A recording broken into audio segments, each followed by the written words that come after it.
Baby, be in love with your fantasies. I can be a star, make a sky so bright. Welcome to my dungeon, this is ecstasy. Let me play the fantasy. Joe Rogan. Joe Rogan reacts to NASA's creatures lurking in the deep sea. Hey, let's get it. Let's check it out. Gosh. You ready? No. Take a deep breath now.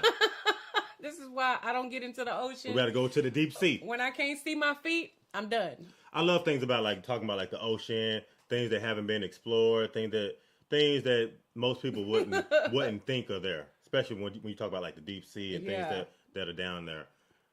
It's very kind of interesting. creepy though. It is. Yeah, I can't lie. You're right on with that. All right, y'all. Let's jump into it. Here we go. I got to see this. All right.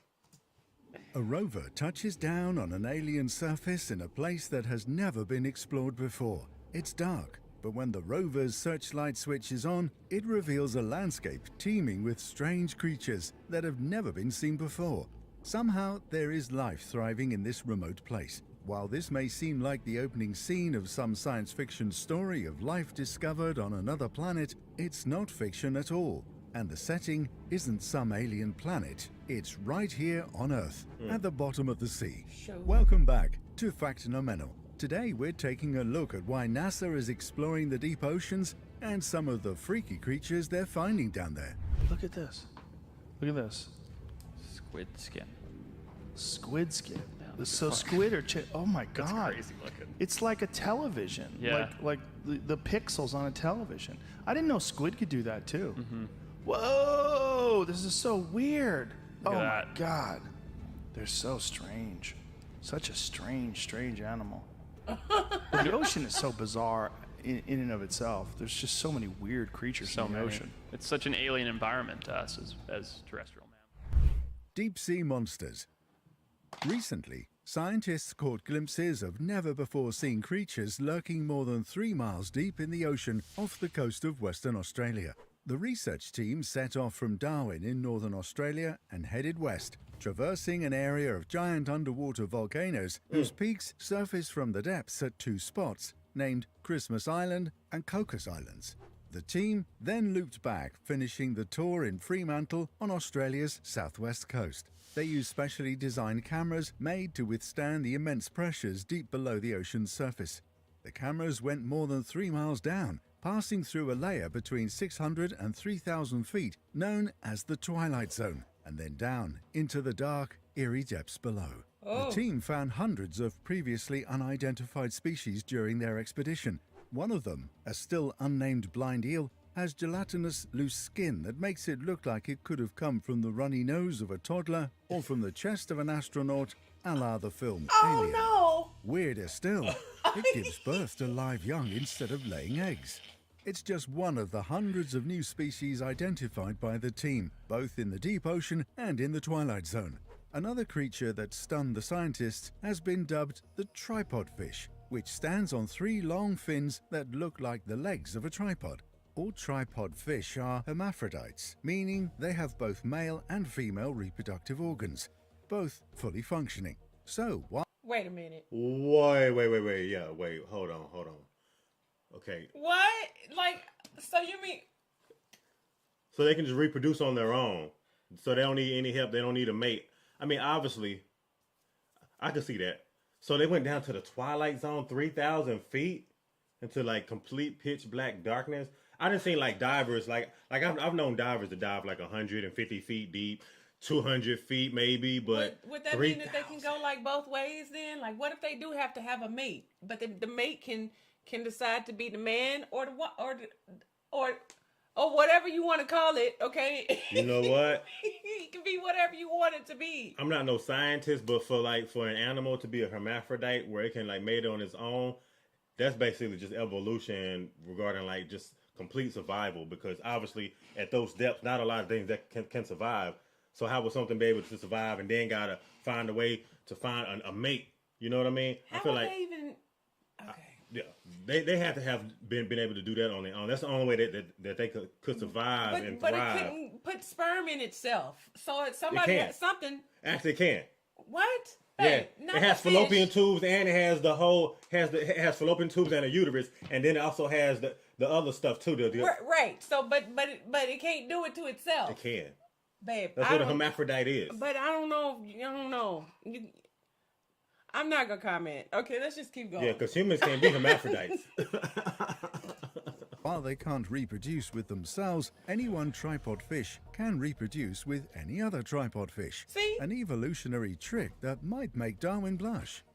Other wild deep-sea discoveries have included what may be the longest animal in the world, a stringy type of jellyfish related to the Portuguese man of war, called a siphonophore, that has strings that stretch and spiral for over 150 feet, longer than a blue whale. The siphonophore was found more than 2,000 feet down in an underwater canyon off the coast of Western Australia. It seems like the animals in Australia's waters are as freaky as the ones on its landmass. Unexplored. They're hermaphrodites. They freaky, all right? All it said that it needed another fish. That's what I said. You can't do it to itself. Okay, so it has a uterus and it has a penile at the same time. I guess it just decides what it wants to be when it meets the other fish. Like today, I want to be the boy. Today, I want to be the girl. Okay, that you be the boy. You be, and then tomorrow, I want to be something different. Okay, that makes sense. Yeah. Yeah, they freaky down there. Oceans. 0, 9, 2, 8 meters. What the? At bottom. Repeat. At bottom. At the bottom? Yep. Roger, LF. Understand you are on the bottom. Congratulations, Victor. Congratulations. Well done. Beginning exploration of the bottom.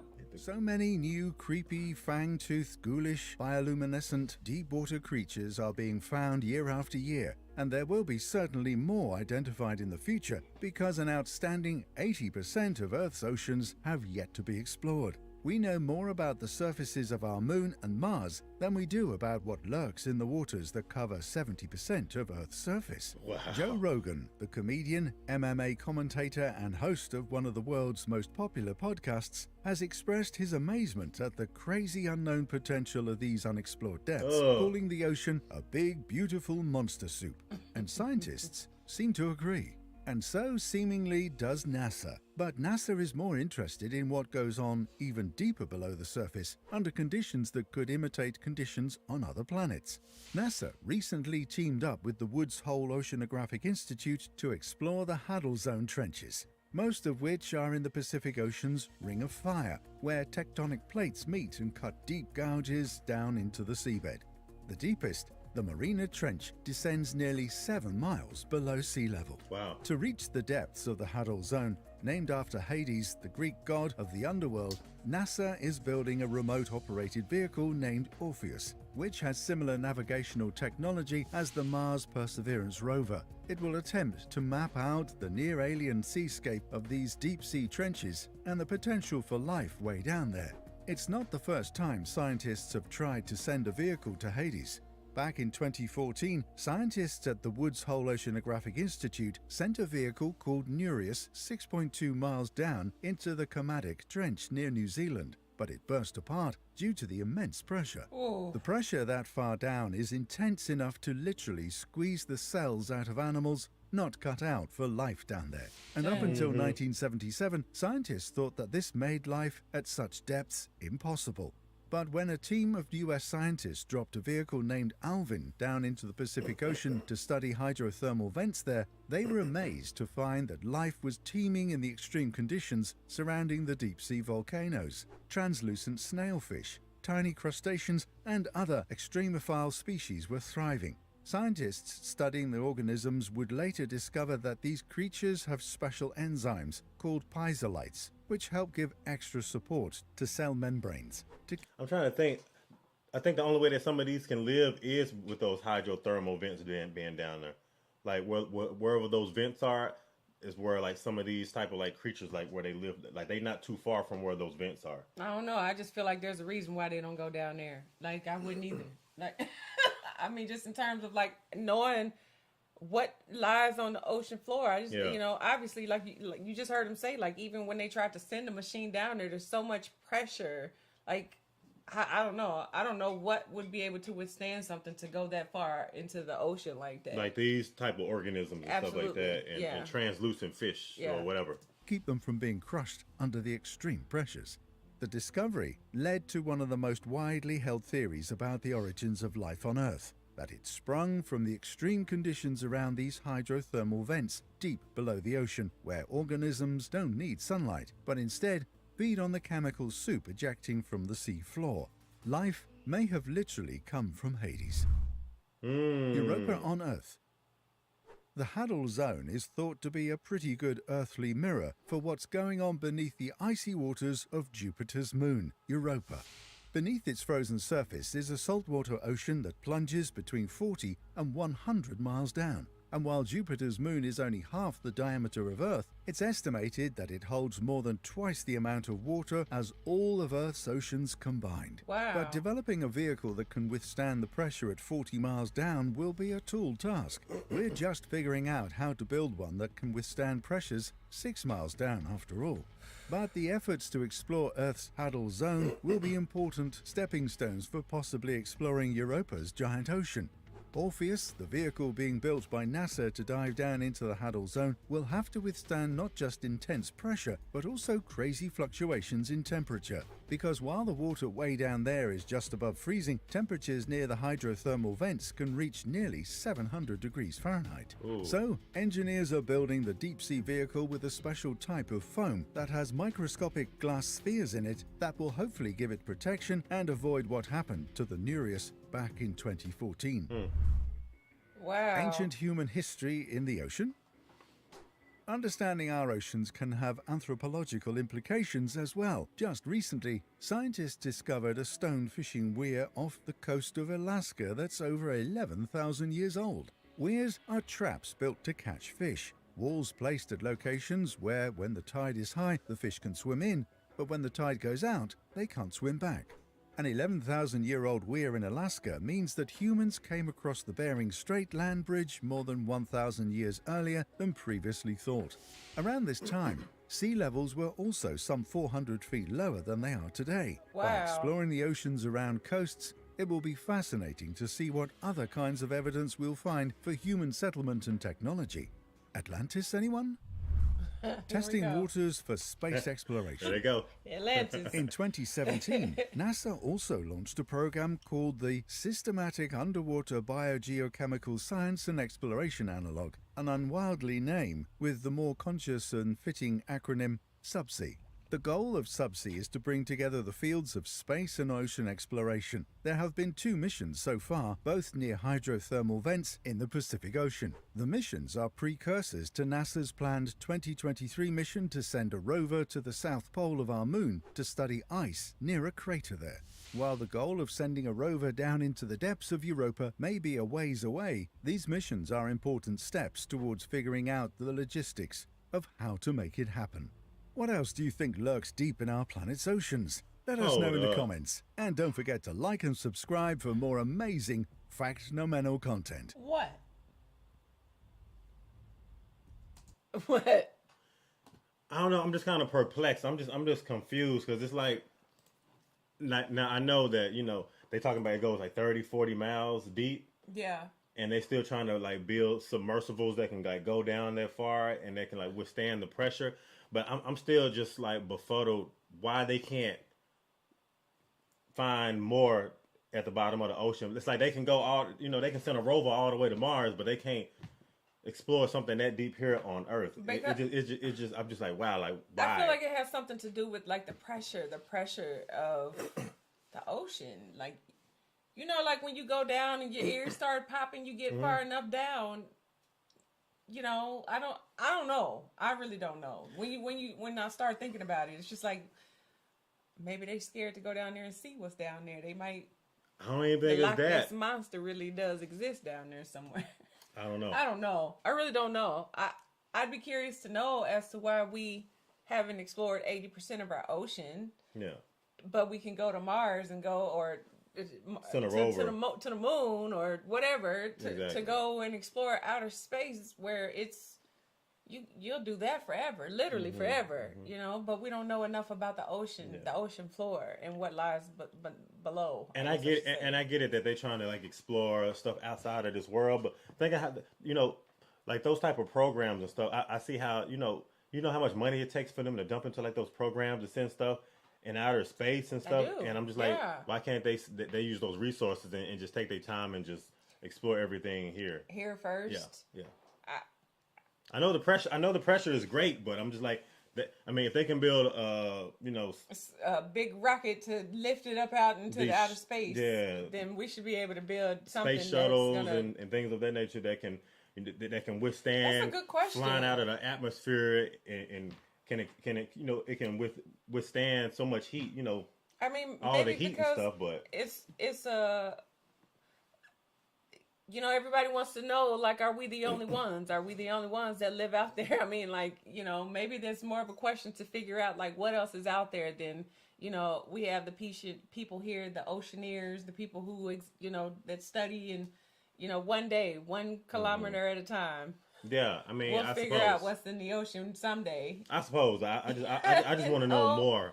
I think I'm more interested to know what's at the bottom of the sea than what's out in outer space. I don't know. To be honest with you, that's a good question. That's a legit question. Because there was like a scientific, not a scientific, but a sci-fi movie. I just can't remember the name of it. I never really saw it, but I just remember that it was a big movie back in the 80s. That was about going to the bottom of the ocean and discovering what was at the bottom of the ocean. And they actually went to the bottom of the ocean, and they were like there at the bottom of the ocean with these big stations and stuff down there. I don't know the name of it, but what happened? I don't know. In the movie, I didn't really watch it. I just remember seeing it. It was big when I was younger, but I've never saw it. Oof. But they had like little space stations down there in the ocean, and they actually went down to the bottom to like discover stuff. And I just can't. I don't know. Okay. But they should be able to do all of that. That's all I'm saying. Okay, I agree. I mean, they should. They should. Why wouldn't they? Is the question. Why wouldn't they want to know that? Yeah. Unless there's something there that they don't want anybody else to discover. Yeah. Okay, y'all, don't get me started. Unless there's something there that nobody else is supposed to discover. Okay, I'll leave it at that. Yeah. Okay. Leave it at that. Into the unknown. That part. Because you'll never know. But this was a good video. I like when I see.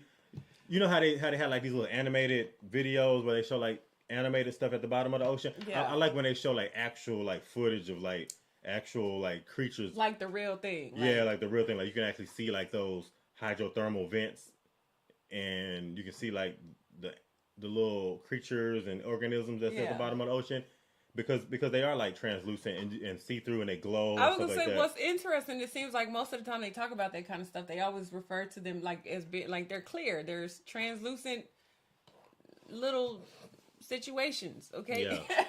Majiggers is what I want to say, but From James Cameron, The Abyss. That might have been what it was. The movie was The Abyss. It sounds. And a lot of people have been telling us like The Abyss. We need to see like that. Somebody need to check that That's out. something that's probably what they was talking about. Not the to underwater, mention, under some kind of way. sea. Just the other day, I was watching some. Actually, that show that was on the other day was on the TV, and they were talking about like aliens and stuff like that. And they were saying some guy was on there talking about how he saw spaceships go under the water and come back out. And go back in again and come back out, or something like that. Like, and it was y'all. I don't know. See, that's why it might be alien bases all the way at the very bottom. When you go 40 feet down, you go 40 feet down. You'd be surprised. You might hit something because when you look at some of those organisms and creatures under there, they look almost alien like. You have to think about the things that there's like. Places where people don't go, where human population probably don't really exist, how much stuff they would be able to hide in places like that. Just because nobody's ever going to be able to go there. You go there, right. For the obvious, like whether it be too cold or it's too hot or whatever or the pressure's too great. Yeah. So somebody to find a way to put something or get there, Yeah. Yeah, absolutely. Yeah. So yeah, they haven't explored 80%, but that's a huge 80%. Maybe it's a whole civilization living in that 80% that we don't need to know about.